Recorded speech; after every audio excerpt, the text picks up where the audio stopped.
Welcome to bird media. నేను మీ పవన్ కృష్ణమూర్తి.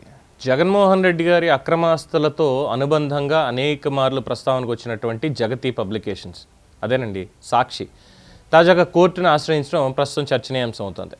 ఆ సంస్థ దాఖలు చేసినటువంటి పిటిషన్లో దుబాయ్లో ఉన్నటువంటి బ్యాంక్ ఖాతాలకు నిధులు బదిలీ చేయాల్సిన అవసరం ఉంది అని చెప్పి, అయితే గతంలో కోర్టు ఇచ్చినటువంటి ఉత్తర్వుల కారణంగా బ్యాంకులు ఎటువంటి ట్రాన్సాక్షన్స్ని అనుమతించడం లేదు అని కూడా స్టేట్మెంట్లో పేర్కొన్నారు. ఈ నేపథ్యంలో కొత్త ఖాతా ప్రారంభానికి అనుమతి ఇవ్వాలి అని చెప్పి జగతి పబ్లికేషన్స్ సంస్థ విజ్ఞప్తి చేసింది. ఇక పిటిషన్లో ప్రస్తావించిన కారణాలు చూస్తే మాత్రం షాక్ అవ్వక తప్పదు. ఏకంగా రష్యా ఉక్రెయిన్ యుద్ధం, అంతర్జాతీయ ఆంక్షలు, ఈ అంశాలన్నింటినీ కూడా సంస్థ ప్రస్తావించినట్టు రాజకీయ వర్గాల్లోనూ న్యాయ వర్గాల్లోనూ సమాచారం అవుతుంది. యుద్ధం యొక్క ప్రభావం, ఆర్థిక పరిమితుల కారణంగా న్యూస్ ప్రింట్ కొనుగోళ్ల కోసం విదేశీ చెల్లింపులు చేయాల్సి వస్తోంది అని సంస్థ వాదించింది. అయితే న్యూస్ ప్రింట్ అవసరం పత్రికా రంగంలో ఒక నిరంతర ప్రక్రియ.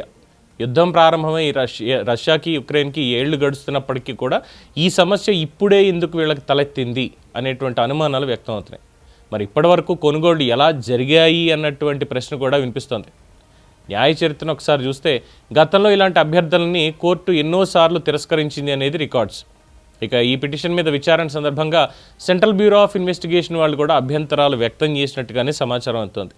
ఈ కేసుల్లో అనుబంధంగా ఉన్న సంస్థల నిధుల కదలిక మీద చాలా జాగ్రత్త అవసరమని దర్యాప్తు సంస్థ వాదించినట్టు న్యాయవర్గాలు చెప్తున్నాయి.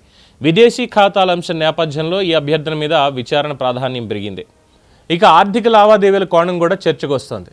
జగన్మోహన్ రెడ్డి గారు ముఖ్యమంత్రిగా ఉన్న కాలంలో ప్రకటనలు, ఏ రకమైనటువంటి ప్రకటనలు ఇచ్చారు, ఎంత ఇచ్చారు, రైట్ టు ఇన్ఫర్మేషన్ యాక్ట్ కింద ఎన్ని కోట్ల రూపాయల ప్రకటనలు సాక్షికి వెళ్ళాయి, అలాగే చందాలు, వ్యాపార లావాదేవీలు, వీటి రూపంలో భారీ మొత్తాలు మీడియా సంస్థ ఖాతాల్లోకి చేరాయి అనేది గతంలో ఆధారాలతో సైతం బయటకు వచ్చినటువంటి అంశం. మరి ఆ నిధుల వినియోగం, బదిలీలు, అధికారికంగా తుదికోరు నిర్ణయాలన్నీ కూడా కోర్టు విచారణలకే పరిమితం అయిపోయి ఉన్నాయి.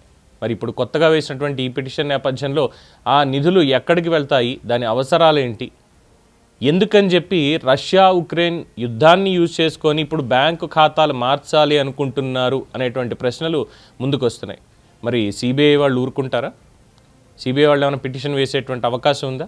అలాగే ఆంధ్రప్రదేశ్ ప్రభుత్వం వాళ్ళు ఇష్టం వచ్చినట్టుగా ప్రకటనలు ఇచ్చుకొని వాలంటీర్ల చేత, సచివాలయ ఉద్యోగుల చేత, ప్రభుత్వ కార్యాలయాల్లోనూ పేపర్లు ఖచ్చితంగా కొని తీరాల్సిందే అని చెప్పి, ప్రజల సొమ్ముతో పేపర్ కొని తీరాల్సిందే అని చెప్పని జీవోలు మరి జారీ చేసి దానికి తగ్గట్టుగా అమౌంట్స్ పే చేసి ఇవన్నీ కూడా సాక్షికి చేరవేసేందుకు గతంలో ఎంత ప్రయత్నాలు చేశారో, అందులో ఎంత కుట్ర జరిగిందనేది ప్రజలందరికీ తెలిసినటువంటి విషయమే.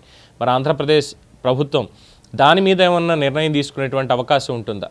ఎందుకంటే ఇది కోర్టు పరిధిలో ఉంది కాబట్టి కోర్టు వారు ఇచ్చేటువంటి ఉత్తర్వుల ప్రకారమే వాళ్ళు ముందడుగు వేయాల్సి ఉంటుంది. కానీ దానికంటే ముందు సంస్థాగతంగా వ్యవస్థీకృతంగా జరిగినటువంటి ఒక అవినీతిని ఆంధ్రప్రదేశ్ ప్రభుత్వం బయటపెట్టి శిక్ష వేసేటువంటి అవకాశం ఉంటుందా? రెవెన్యూ రికవరీ యాక్ట్ అని ఒకటి ఉంది. ఎవరైతే అధికారంలో ఉండి తప్పు చేస్తారో వాళ్ళ ఆస్తుల్ని కానీ మిగతా వాటిని కానీ దాని నుంచి ఆ నష్టం మొత్తాన్ని కూడా భర్తీ చేయాలి అనేటువంటిది. అన్ఫార్చునేట్లీ ఇప్పటి వరకు కూడా దాన్ని యూజ్ చేసేందుకు ఎవరికి అవకాశం రాలేదు. ఇంకా మాట్లాడితే అవకాశం తీసుకోలేదు వాళ్ళు. మరి ఇప్పుడేమైనా తీసుకునేటువంటి ఛాన్స్ ఉంటుందా అనేది ప్రజల నుంచి వస్తున్నటువంటి ప్రశ్న.